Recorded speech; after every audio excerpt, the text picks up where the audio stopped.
Have you ever wondered if getting financial advice is really worth it? Or are you worried about making the wrong choice and regretting it later? Well, let me tell you folks, you're not alone. For loads of people, they seek advice at a point where some critical decisions need to be made. So whether to take advice in the first place and who to partner with for that advice is undoubtedly one of the biggest decisions they'll ever make. That's why today we're going to break down 5 key things that can really help you feel more informed and confident before speaking to a financial advisor. From understanding your own goals to knowing who you can really trust to spotting the red flags that could save your pension from scammers, we're covering it all. And stick with me until the end because I'm going to share a simple 3-step mantra that could protect everything you've worked for. So let's start with something pretty simple. What do you actually want from your money? I don't mean in a vague, I'd like to be comfortable one day brownie sort of way. Not that. I mean really ask yourself what's important. Is it retiring early? Is it helping your grandchildren or grandchildren onto the property ladder? Might be. Is it making sure you have the money to tick off every single item on your bucket list? Before you go to a financial advisor, spend some time getting clear on these points and be thorough when it comes to where you are right now. Write down your income, your outgoings, do a budget planner. Understand what you've got spare,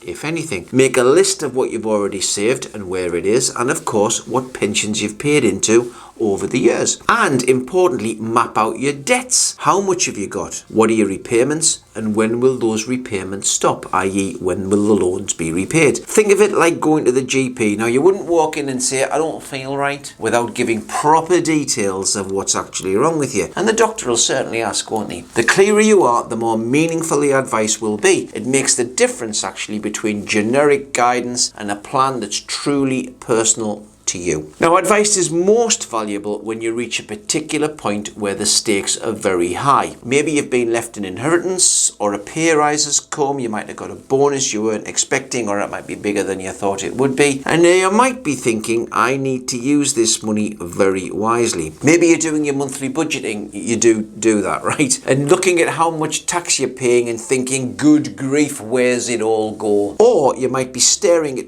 just too much month at the end of the money. Just think about what I said there.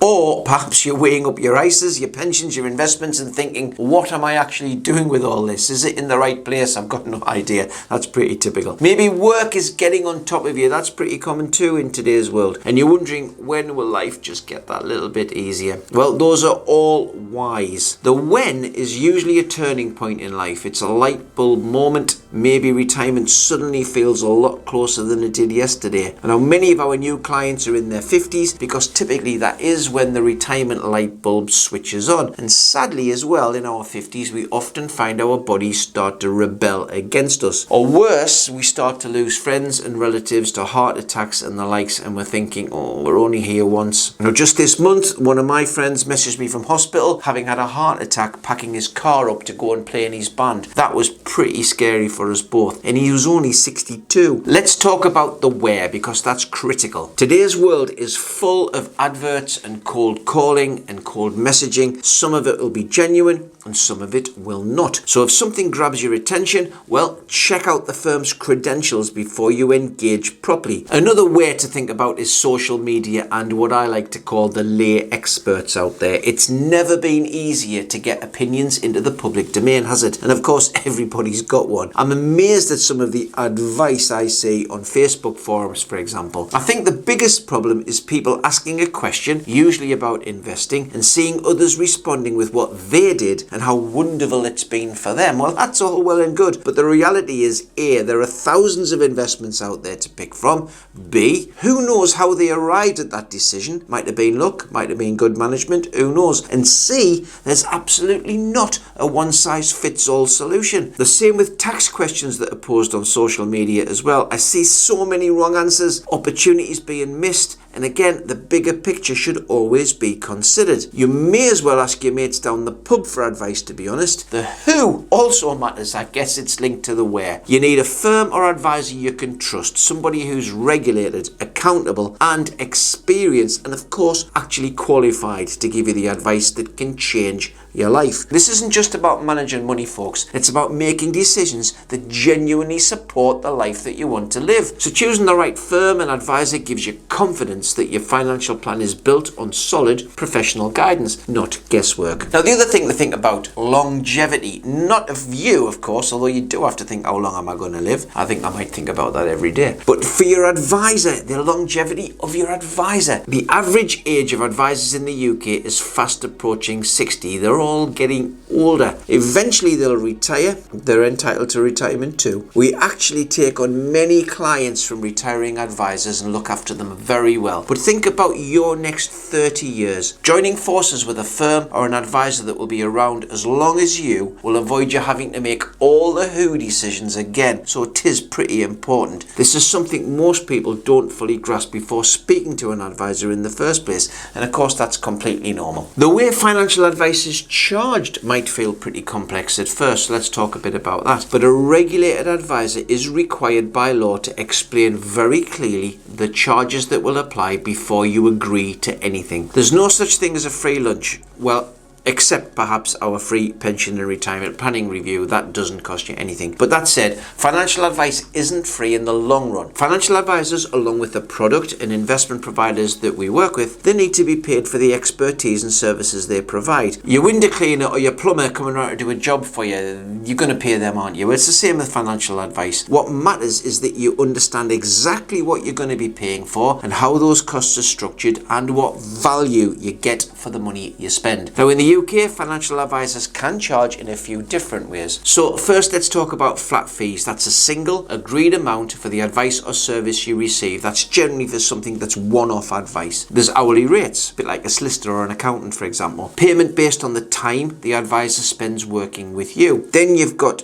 percentage of funds managed or invested. Some advisors take a percentage of the money they manage on your behalf. That's usually a one-off fee, maybe for the initial advice that they give and the work that they do, and then an ongoing percentage of the funds managed as a result of that advice. So your financial advisor is working for you and being paid for that work, but there will also be products and probably investments involved as well. Now, if you've got pensions and investments already, you'll already be paying charges. You probably just don't know what they are, do you? Most people don't. Important to understand, therefore, what you're paying and what you will be paying if you move forward with a new firm and with some new products or investments. Now, we're not going into investment returns here particularly, but these do matter because you need to have the best chance of covering the fees and growing your wealth. So have a really good conversation about that too. There isn't a one-size-fits-all approach, folks. The best method of delivering your goals depends on your circumstances and the type of advice you need. The Financial Conduct Authority, for example, does require advisors to provide a clear written explanation of all the fees and charges before they start working with you. This is usually done through a document called a client agreement or an initial disclosure document, IDD. That should outline the services and products that are generally available, the costs involved, and any ongoing charges if they're applicable. Now, transparency is key, and don't be afraid to ask questions like, how much is this going to cost me? What does that cover? And what do I get for my money? Through our free review process, when you get to the end of that, we make our recommendations. It's always made very, very clear what we're recommending and why and what it's going to cost all the way through. And a good advisor will break it all down in plain English so you know where your money is going and why. Now, this is something many people don't realize before they meet with an advisor, and it can make a real difference to the type of advice you receive. Not all advisors operate in the same way, and understanding the difference between restricted and independent advice will help you make a more informed decision. A restricted advisor, for example, can only recommend products or investments from specific providers. Now, that might mean they work with a single company or a network or a limited panel of options. The potential benefit is they do often know these products in very great depth, and they may have negotiated some competitive terms. The downside is that their recommendations will be limited and you won't be seeing everything available in the wider market. On the flip side, an independent financial advisor, that's an IFA, can consider products and providers from across the entire financial services market. They're required to remain unbiased and base their advice purely on what's most suitable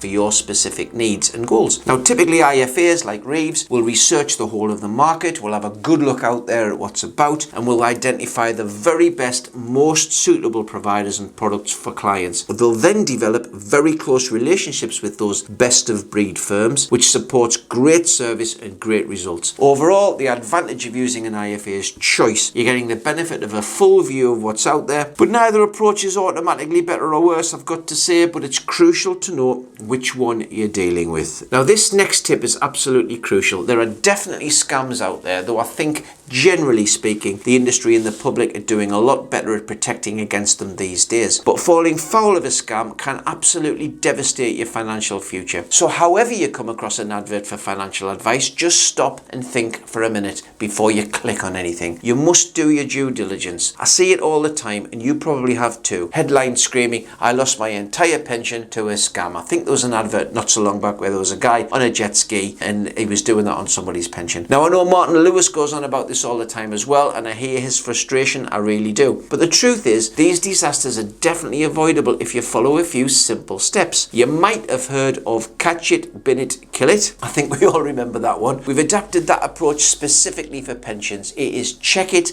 block it, stop it. This simple mantra is your shield against pension scammers, and you can save yourself from losing everything you've worked so hard for. So check it. This is where your due diligence starts and really matters. Always verify the advisor or company is on the FCA register. If they aren't listed, that's a major red flag. So don't ignore it, even if they sound incredibly convincing or come recommended by somebody you know. You might both be about to get scammed. Now, to make this easier, we've included links to the FCA register in the description below, and you can also check our credentials directly on the FCA register, in our YouTube disclaimers, on our website, and in our email signatures as well. This small step could save you from a lifetime of financial stress. Block it. Well, if you can't confirm the credentials, don't take any chances. Scammers are persuasive and persistent, and even the most convincing pitch isn't worth the risk. Block them immediately on your phone, your email, and your social media. Please don't let curiosity or politeness get in the way of protecting yourselves. Do that before they get a foot in the door. No exceptions, no second guesses. Now stop it. Finally,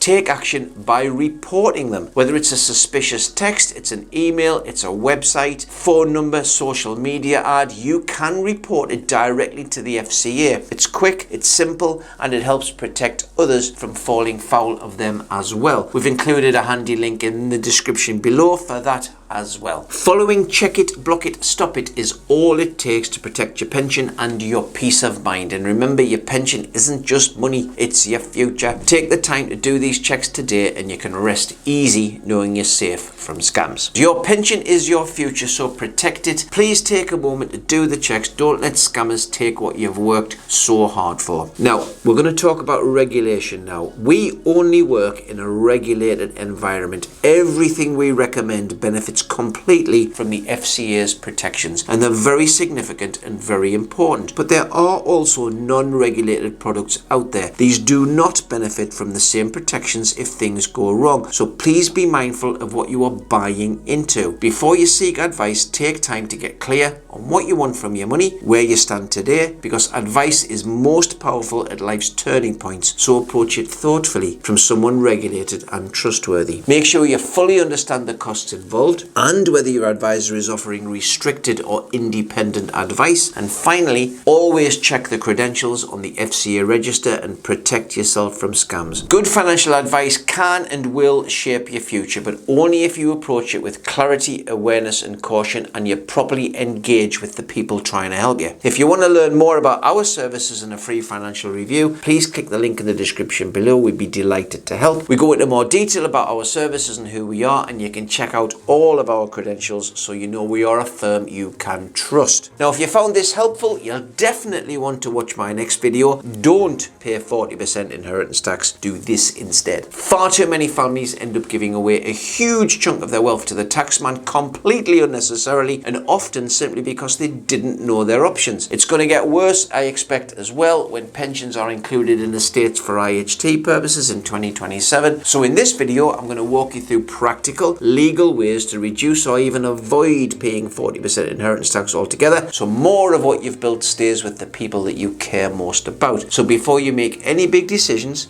click here. See you there.